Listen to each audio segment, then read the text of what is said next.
Hi, this is Jan from Behringer. I'm here to show you the new Wing lineup. You know, the Wing full-size console is on the market since end of 2019. We have two new models complementing the series now. They are more compact, obviously, because not always is there that space available.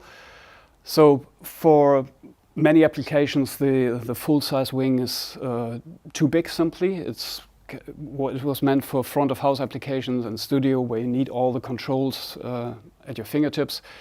Very often space is a concern, and then we need different solutions. Okay, don't mind if I'm looking down there for my nose, just to keep the flow of everything I want to get across. Whoop. There we go. So this is compact. Very obviously, it fits into a 19-inch rack. This is, of course, a top-notch, uncompromised Wing mixing experience with absolute minimal footprint. Picture bands touring, controlling their own sound, or corporate audio jobs where there's very little room and you shouldn't see much of the technology that is involved. But still, you want to have the full mixing experience for Wing, with all the capabilities, no restrictions at all, around 400 sources and destinations where signals can be played in and out of the console. What is unique about this is that, of course, the 19-inch form factor comes with some compromises in control surface. So we had to completely rethink of a useful way of mixing. And since we thought this is a console that could very well be used in monitor applications sitting next to the stage, we came up with a new approach of mixing to buses. And you see there's 4 layers of 16 hotkeys with their own small TFT display showing clearly what they are doing, which allow you to have sense on fader with just one button press, and you can also see spill functions for DCAs and buses, so that you clearly see what is contributing to this bus just pressing one button. So it's extremely fast. You always get the bus master next to it. So this was completely rethinking the surface and the operation of how in a compact form factor mixing can be very streamlined. That's one, in my eyes, one of the main achievements, and I think it will be the shining star among the compact digital mixing consoles. An important thing for bands touring with it, and also for corporate audio jobs, of course, is it comes with a lot of analog I/O. So let me quickly turn this around for you guys. I hope you see this well. So, unlike the full-size Wing, which is supposed to be remote from the stage and remote from the action, so you need remote I/O anyway, this is a fully self-sufficient mixing system with 24 Midas Pro preamps, 8 Midas Pro outputs, and the full set of digital connectivity that you know from Wing already. So we have Ethernet audio over IP solutions with an internal module for Wave, SoundGrid or Dante options. That can be 64 by 64 channels wide. We have 3 ports. Each of them is carrying 48 by 48 channels of AES-50 signals. We have 32 channels of stage connect. We have AES EBU in and output. And of course, it comes with the Wing Live recorder that has 2 SD card slots for 2 by 32 channels of recording. Currently we're playing a session back here. So this is ideal for virtual sound checks and everything. So you see it's a fully equipped mixing solution. But there may be instances where even that amount of space is not available and you need to get even smaller, and we have a solution for that as well. Now this is Wing Rack. Obviously, rack format 4 rack units high. I'll quickly show you the connector panel. Hope you can see that. Again, 24 inputs, pretty much like Wing Compact, 24 Midas Pro preamps, 8 outputs. What's special here, we have 4 high-powered headphone outputs, so you can do personal monitoring applications, and the idea is that in many applications this could be a complete self-sufficient solution. You don't need anything else except the backline maybe and a PA system. So this is really, really attractive, and not only from the physical size, but also from the costs. This is incredible value. Let me show you the front panel again.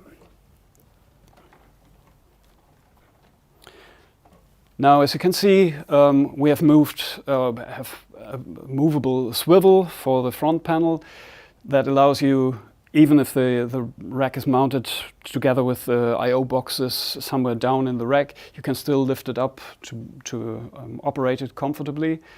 You have the full wing 10-inch display and touch OS that allows you to make a complete mix in addition with the physical controls that we have. So there are some pre-configured controls here for DCA, buses, mains, and inputs, so you can cycle through all of them, solo mute them, have physical control here.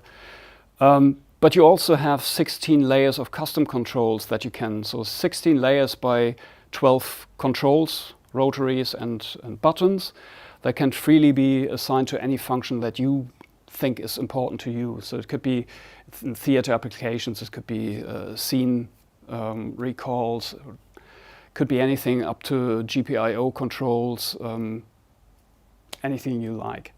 All in all, the wing is now complete as a solution. You see the full-size front-of-house mixing console. We have the compact with physical faders and a condensed user interface, and this is the most condensed version of a wing that you can get.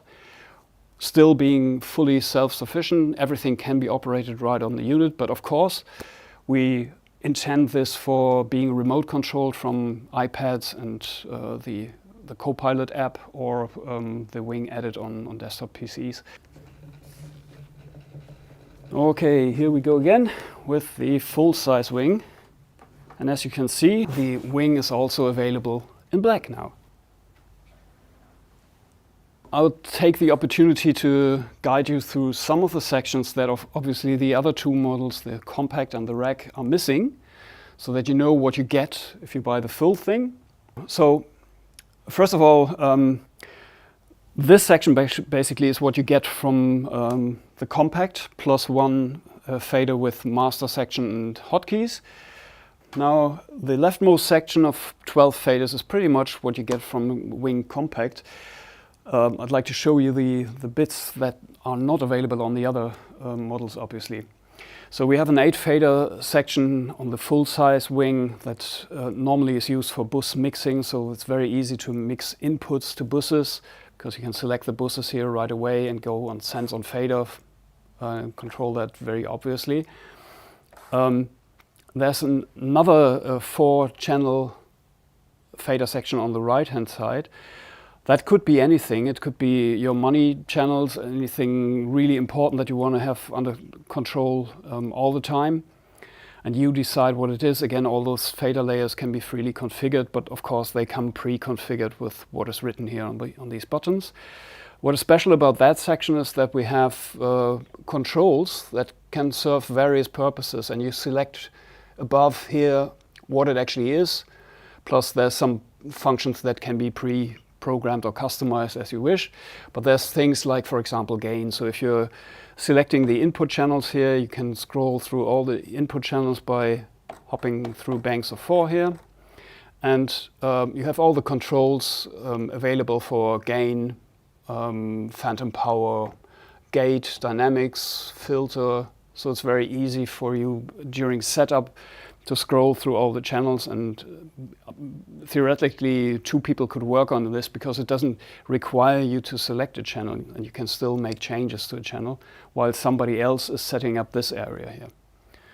That's very unique to the full-size wing. What's also special is the channel editing section, which has got its own LCD. In this area, basically the selected channel properties can be controlled. So you get everything at a glance. There's status LEDs for all sorts of assignments, filter on off, phantom power, etc. And you have these physical controls here. So the bottom row of controls is for EQ settings. The top row is for input settings, for example, the gain. And you see that all these are touch sensitive. So you just hit a button and you see that section parameters at a glance. And the button below allows you to cycle through the main controls in that section.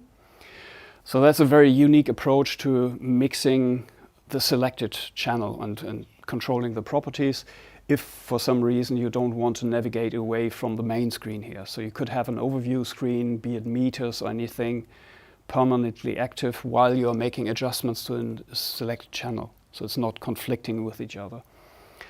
So that's special. And another special section is the custom controls section, which again serves a lot of different purposes. Some of them are pre-configured. So for example, we have mute groups here. There's a transport layer where you can play or stop the files. So for example, this is the SD recorder that I start here. It could also be show controls, scene management, but of course it also works for user controllable assignable buttons. Many of those, for example, allow to put a specific parameter, a continuous parameter on a button. And while you're holding that button, you can use the large wheel for very fine adjustments. So that's all very, in a nutshell, it's a very special section that you only get for the full-size wing. So those are the main elements, and just to show you the rear panel for those of you who haven't seen that before. Again, remember this console is meant for front of house applications. So we assume that there will be AES-50 connections feeding and receiving channels and inputs from stage via Cat5 cable. So that's why the local inputs is only 8 Midas Pro preamps and 8 outputs plus 8x8 auxiliary outputs. So that's very easy to play some background music or whatever you need. Maybe some local outboard processing like these very nice analog processors that we have over here. That can all be patched here very easily.